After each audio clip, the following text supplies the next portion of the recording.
From Classrooms to Careers is presented by the Spring Branch ISD Alumni Foundation. This series is made possible through the generous support of First Community Credit Union. Well, welcome to Six Schools, One Legacy, from Classrooms to Careers, where we highlight the stories of exceptional graduates from 6 high schools, the Spring Branch Independent School District. Each conversation explores the path from student life to professional life, the lessons, the challenges, and the moments that shape the journey. I'm Paul Marks, a 1976 graduate of Memorial High School in the Spring Branch School District. I'm your host, and today I'm delighted to be joined by kind of a former classmate, Brian Herskowitz, who was in the class of 76, but graduated a year early and was in the class of 75, Memorial High School. So welcome, Brian. Thank you so much, Paul. It's great to be here. Yeah, it's been a long time. And obviously, at the time of this recording, the class of 76 is coming up on their 50 reunion later this year. So it has been a long time. So talk a little bit about where you grew up specifically and the different schools you went to during your time in Spring Branch School District. Sure. So I grew up in Memorial, right on the corner of Piney Point and Memorial. That was where I think we had another house before that, but when I was about 2 years old, we got a house right on the corner. Used to be a big tree in a little triangle there we called it the Carol tree. That was right across the street that we used to go and, have hot chocolate and carol and put the lights up every year. And just down the street from Memorial High School. And I started in preschool. I went to St. Francis, which was on Piney Point Road. Mm-hmm. Went there for a while, then ended up, I'm trying to think, from St. Francis, I think from there I went to St. John's. And I was at St. John's from 6th, 7th, and part of 8th grade, and then ended up at Spring Branch Junior High. Spring Branch Junior High, moved to Memorial High School and graduated from Memorial High School. So that was my Houston experience. What do you remember? I mean, once you got into the Spring Branch School, Spring Branch Junior High, what do you remember about that? I know some other people that went to St. John's and transferred into the school district. Was it an interesting transition? Was it easy? It was a fantastic transition for me. I was not happy at St. John's. My brother graduated from St. John's. He's a year and a half older, and we were kind of, simpatico in a lot of ways, but he really relished St. John's and the discipline there. And I was a long-haired hippie kid, not interested in that at all. And so when I went to Spring Branch, I had gone really from being kind of an outcast and somebody who was a bit of a loner at St. John's to somebody who felt really very much at home in the Spring Branch School District. In a big part, I got very involved in doing things, more creative things.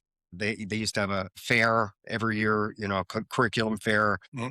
I did speech in the curriculum fair, and I did photography, and I did like 4 or 5 different things, and won, all the categories I had entered, and thought, well, this is where I belong. I don't know what I was doing over there in the first place. Right. So I was very happy being at Spring Branch, and then moving over to Memorial had a very similar experience. So once you got to Memorial, what were some of the things that you got involved with there?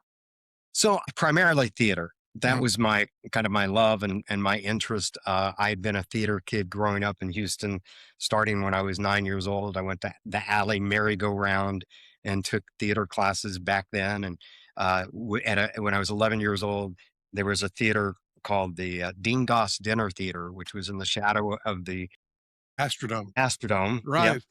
And my first paycheck as a kid was doing a show for Marietta Merrick, who was the director, called The Remarkable Mr. Pennypacker. And I was still at St. John's then. And this is one of the things that was a little bit of a sticking point is I was doing a show at the dinner theater, and Marietta, who is blonde, it's a show with a bunch of kids. I think Pennypacker has like 11 kids or 10 kids or something. And because she's blonde, she decided everybody had to be blonde.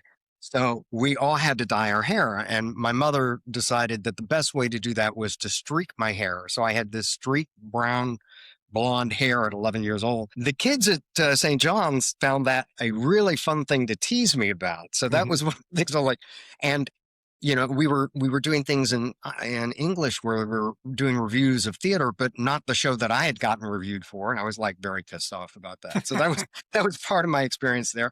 But that was the first show that I did, and I really loved theater. Did, like I said, did merry-go-round, did all that. Then was doing theater at Memorial through Spring Branch and into Memorial. Robin Cook, R.L. Cook, was the theater teacher, the drama teacher. Mm-hmm. Lisa Sheps, who at that time was Eric Sheps, Right. was a dear friend, and we were theater buddies. And Lee Blaine, who is now a very well-known assistant director out here, was in that group to a certain degree, although he wasn't in theater. But the other theater people that were in my circle were Myron Martin and Sandy Knox. Right. And two who people have excelled very well in the arts and entertainment. And so we had a fabulous time.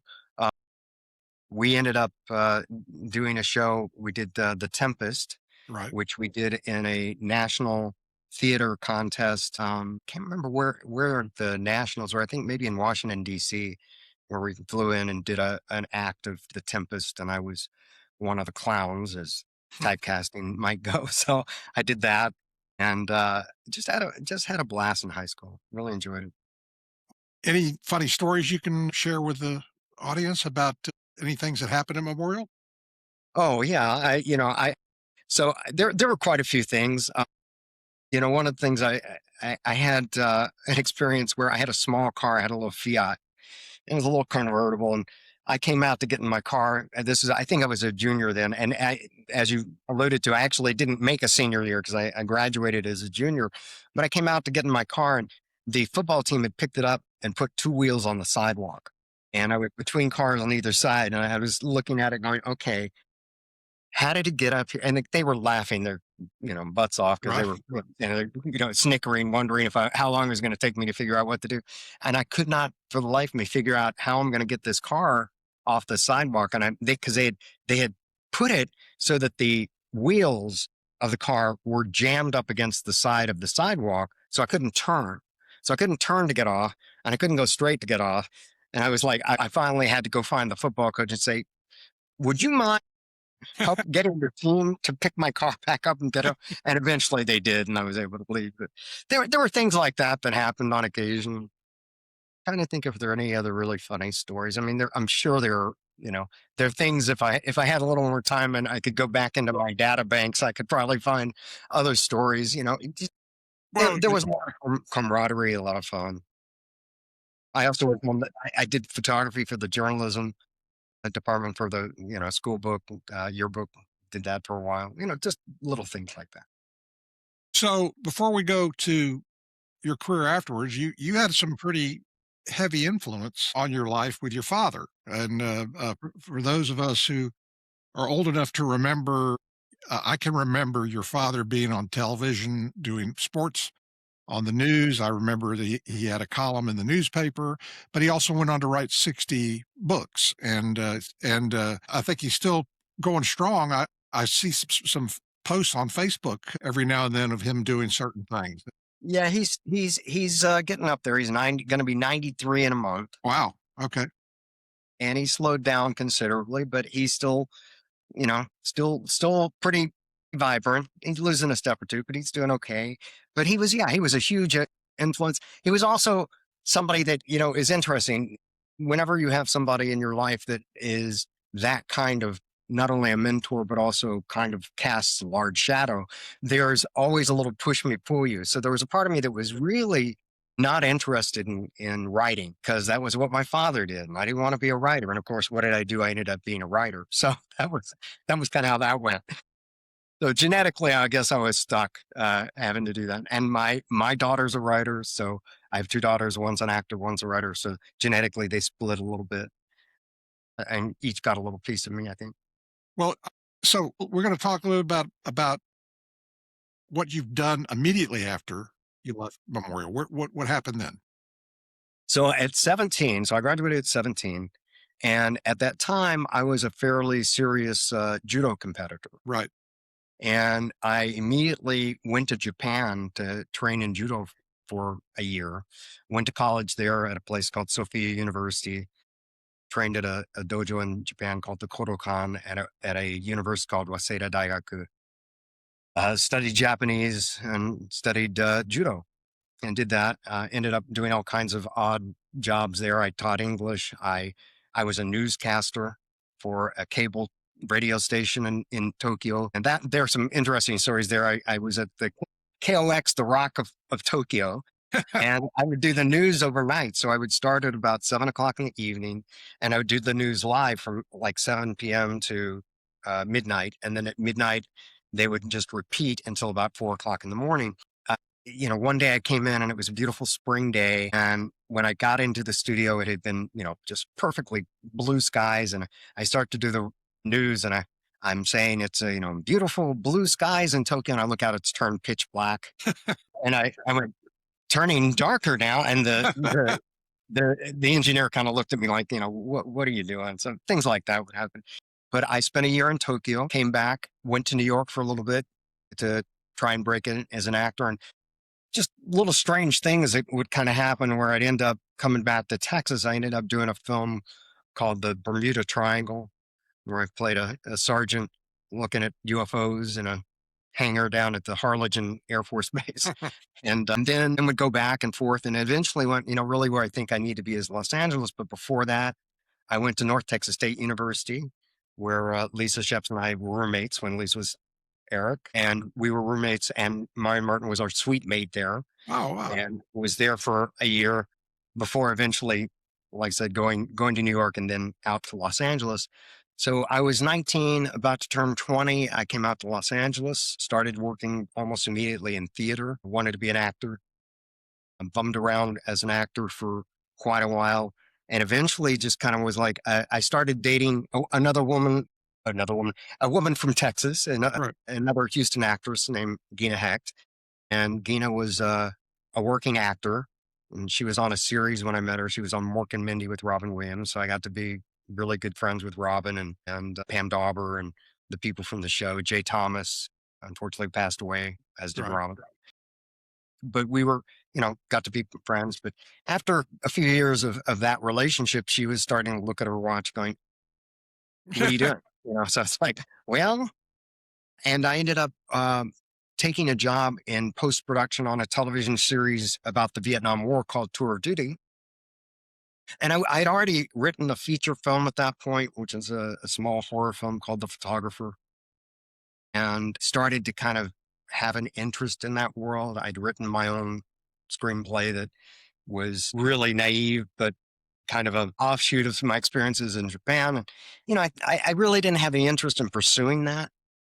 And then I wrote an episode of Tour of Duty that got quite a bit of notice. At that time, there was still the TV guide was like the go-to for, what's going on in television. You didn't have a guide on TV or anything. You had to have a physical, either the newspaper or the TV guide. And my episode was a pick of the week for the TV guide, and it got a lot of positive feedback. And so people who were producing the show, in particular, Phil Krupp was one of the assistants to the executive producer. And he became a real fan and really an advocate and helped me end up with an agent. And through the agency, I ended up working with a woman who was the star of Murder, She Wrote, and did a movie of the week for her. And then started working in television and did a bunch of different TV shows, things like, what did I do? I did a show called Dream On, which was on HBO. I worked on another show called Blossom, where I was a staff writer on Blossom. I worked on Tour of Duty. I worked on Murder, She Wrote. I did a bunch of different TV shows. And then eventually that kind of stopped. There was a big lawsuit that happened with the agencies over ageism. And it really was that, you hit 40 and it felt like they kind of flipped the switch and said, okay, that's it. No more TV for you. So I ended up working on the feature side of things with a company out of New York called Artist Media Co-op. Did quite a few projects for them. Started off just writing for them and kind of kept sticking my nose in their business. And they finally said, do you want to be a partner? So I was a partner there for a while, and then ended up kind of getting into the independent producing side of things. Became a member of the Producers Guild, produced about half a dozen feature films, and worked with your brother, Dale, quite a few times on a bunch of different projects. And there's just been, it's not like I have a meteoric rise. I'm a journeyman. I'm one of those guys who's just kind of still plugging away, still doing it. When COVID hit, I had a screenplay that I was really excited about and knew that nothing was going to happen with it. So I took that screenplay and turned it into a novel. And the novel got some very nice reviews and has 4 stars on Amazon. So I've been trying to figure out what to do with the new landscape of the industry. Right. And that's where I am now. I'm doing film production, writing, directing, producing, and also doing other media. So I want to back up on a couple of things and go back to a couple of things that you said. First of all, you mentioned obviously judo. You started judo. Did you start your judo journey at Carl Guy's studio? I did with Carl Guy in 1964. Yeah, So I'm Spring Branch my Institution. 62nd year, I think, of judo. Yeah. And I'm still practicing today. I figure, eventually I'll get it right. I'm still plugging away.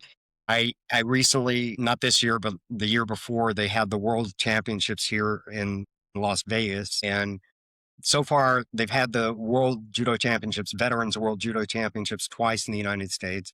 And I have not gone outside of the United States for any of those competitions, but I fought twice here. And so far, knock on wood, I've won both of those competitions, first in 2008 and then the last one in 2024. I try and stay in shape and try and Right. keep plugging away. Recently got my 6th degree black belt.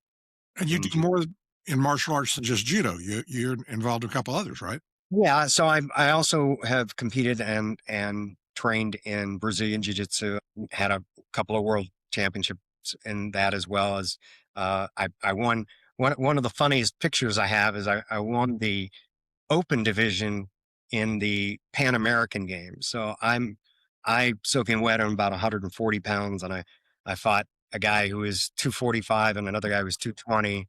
And the guy who was 240 was about 6'2", and the guy who was 225 was probably about 6'5". And so I'm standing on the podium next to these 2 guys that are, and the way the podiums are, that third is on the lowest step, and then there's second's on a slightly higher step, and first is on a highest step.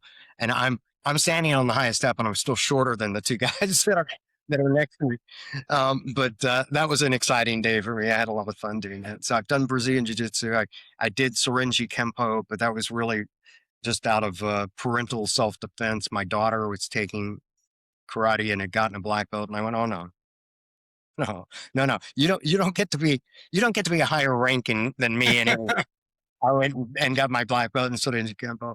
So I've done a little bit of that, but really judo is the primary sport and martial art that I do, and Brazilian Jiu-Jitsu. And as I mentioned, Carl Guy's it was like a Spring Branch institution. Yeah.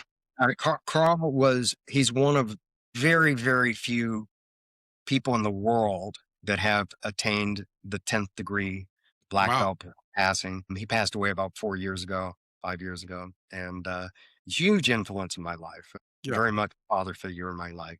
Sorely missed. Brilliant teacher, difficult man, but a brilliant teacher and a wonderful guy.